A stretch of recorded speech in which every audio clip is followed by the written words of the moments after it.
Hello, everyone, and welcome back to my power ranking series. For my number 25 team, we're going to be looking at the Detroit Lions. Okay, so the O-line here is really nice. I like a lot of the moves they've done and who they've kept and who they let go. You got a great offensive tackle in Decker. He's really proven that he is an upper echelon tackle and just very steady. And Sewell as well. He struggled a little early at right tackle, so his comfort there is still growing. But when he was moved to left, when Decker went down with injury, he showed real competency and really started to pick up the game. And I think you're looking at a franchise right tackle as well. So we got a really good franchise tackle duo here. Looking at those two players.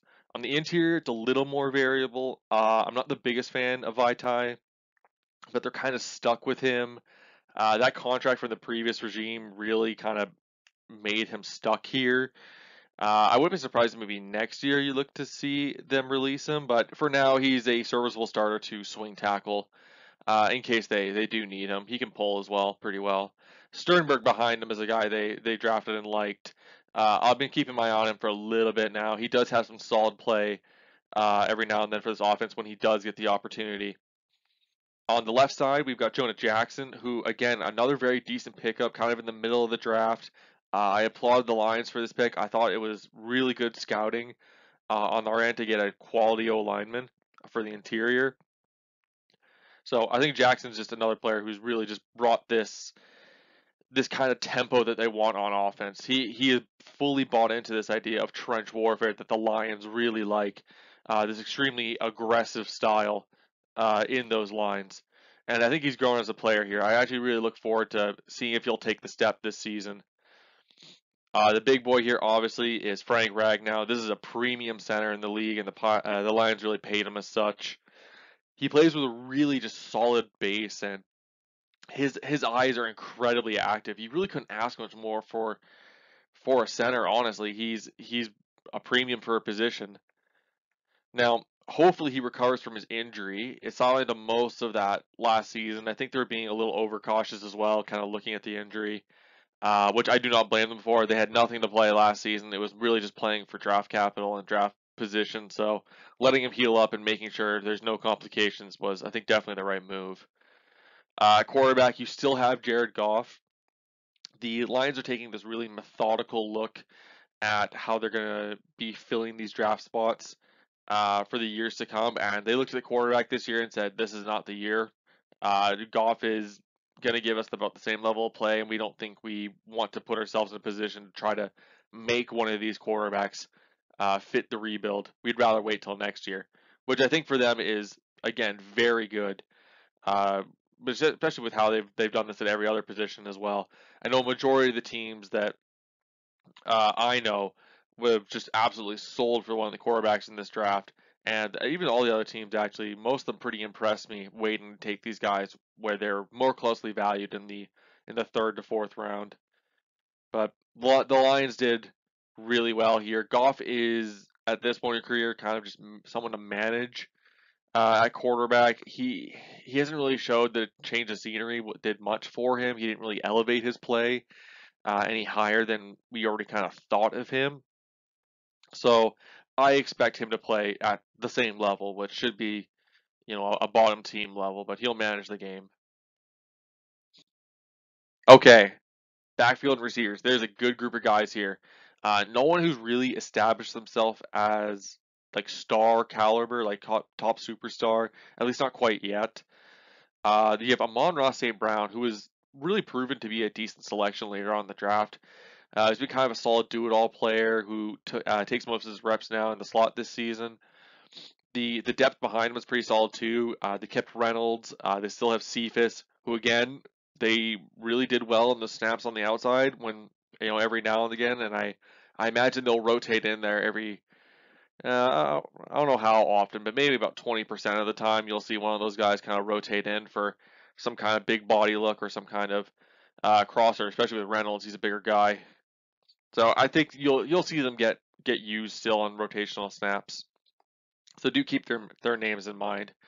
Running back room pretty solid. Swift has kind of proved to be the solid starting running back here, especially when they got Williams to kind of be the relief power back behind him. It helps keep his legs fresh. So it's a pretty solid crew to work with. I expect very similar levels of production this year. Hawkinson really is the one that's primed for the breakout. He's been steadily getting better over the last few years, and he's really primed to make a statement. He's very good as a blocker attached to the line as well, which is not always the case with these tight ends. He really just outbodies most of these guys as a receiver as well. So play strength wise is really, really strong for him. He acts basically as a mismatch machine for most players. His routes still need a little bit of work, in my opinion. They're not as refined as they could be. I think for a guy who has the potential that he does have. So I think there's a way that he can kind of get going here. He's got the sinking in his brakes and the flipping of his hips kind of down, but it's just overall foot placement on and not rounding uh, those routes all the time, especially the short ones. I find he is not as sticky as he could be. But I think with maybe another year of training, I think he could get to there. So they took some good shots at receivers here as well this offseason. Let's start with Chark. Chark was not retained by the Jags, which is a little ridiculous to me, especially with the money they quote unquote saved that they would have spent on him, where they did spend it. Chark's coming off an injury, and he has talked pretty publicly about his displeasure with the Jags organization. So maybe that played into them really not wanting to engage or really thinking he's worth keeping. I can kind of see that. But he is absolutely worth the shot here for the Lions. If he doesn't work out, oh well, you tried him, you let him walk. It was a good prospect. If he does, however, you're going to get that number one X wide receiver that has insane size and insane athletics that very few players could even dream of possessing. So the risk reward here for acquiring Chark for them is it's a no brainer. This was a very good draft or not draft, a very good pickup for them in free agency. What they did draft though was Jameson Williams. They traded up for Williams, which was great, especially since the Vikings just criminally undervalued the actual trade up itself. I mean, if you look at the point spread, which is if you're not familiar, there is a chart actually that does assign point values to all the picks that even most teams in the league still use to kind of figure out like what's the point differential.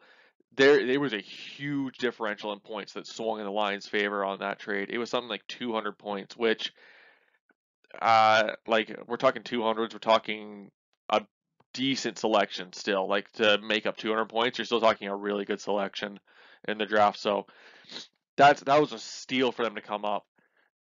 So Jameson Williams, let's talk about him as an actual player.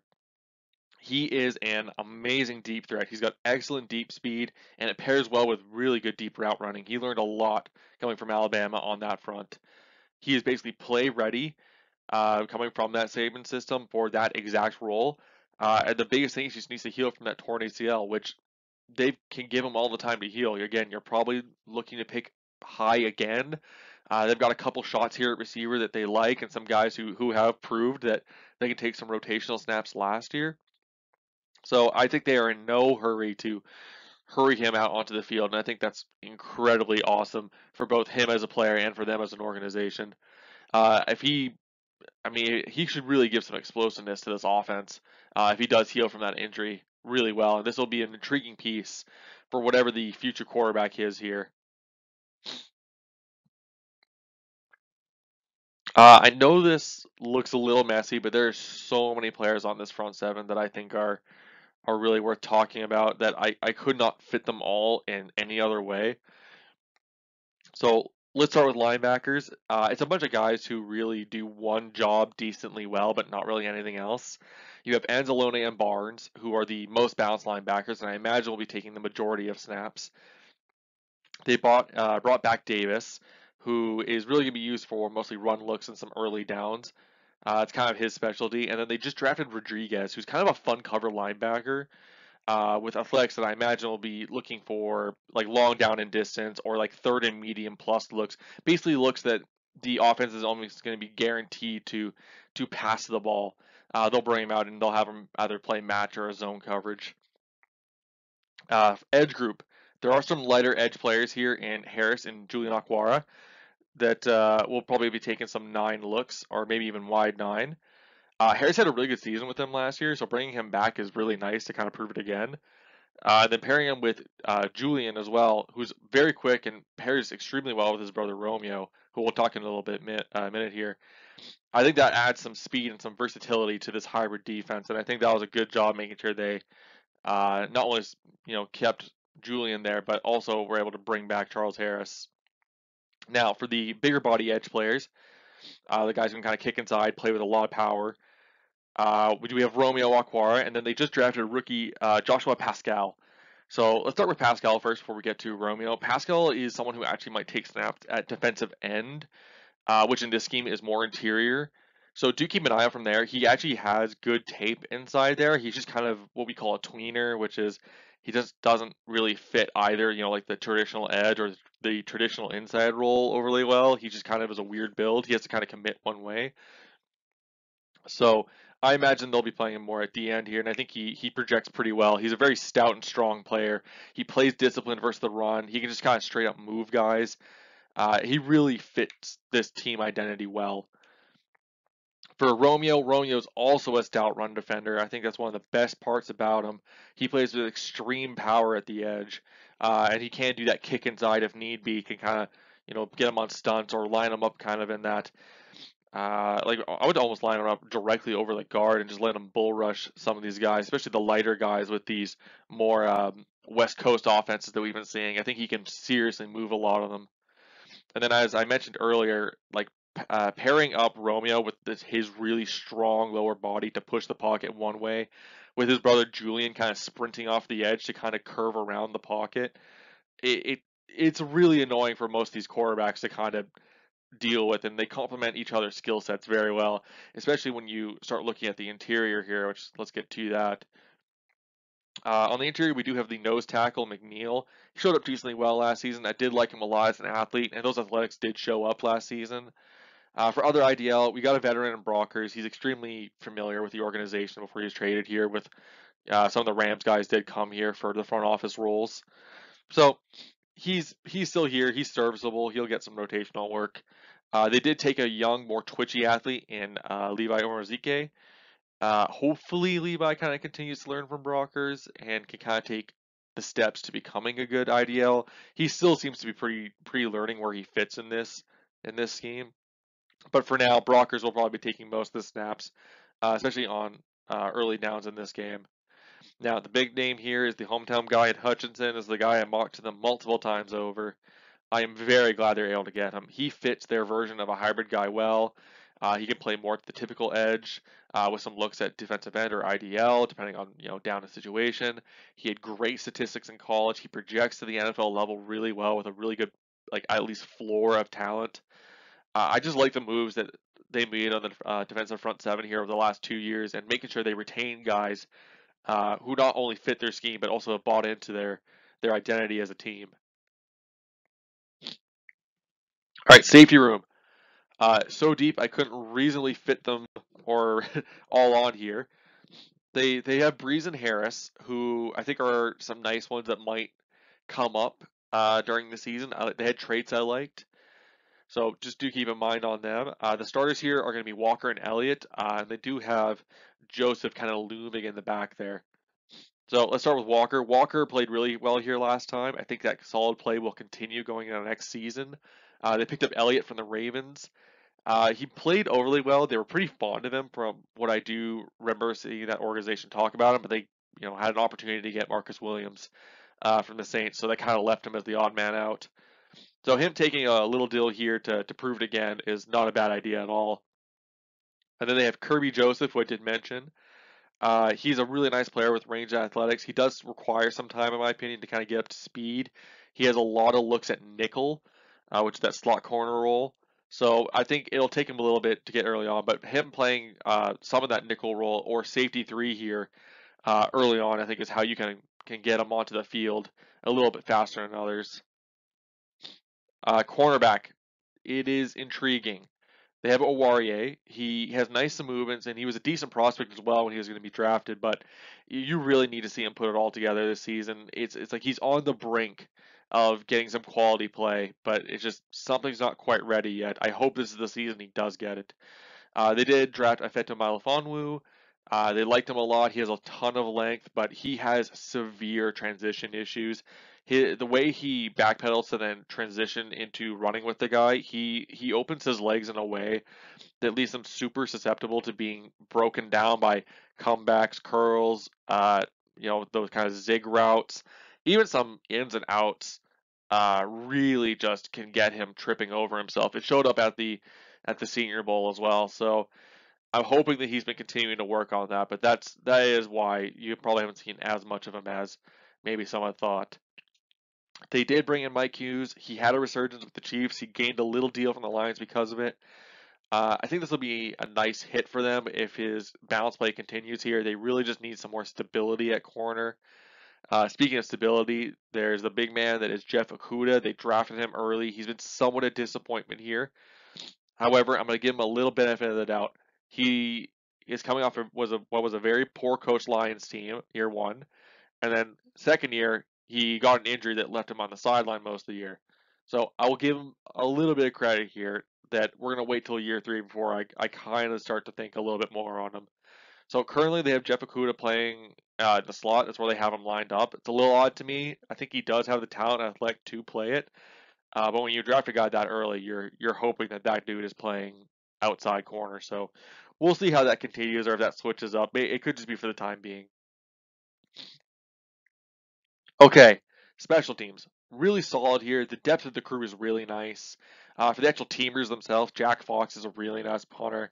Almost got the star for me, honestly. I really do like Jack Fox.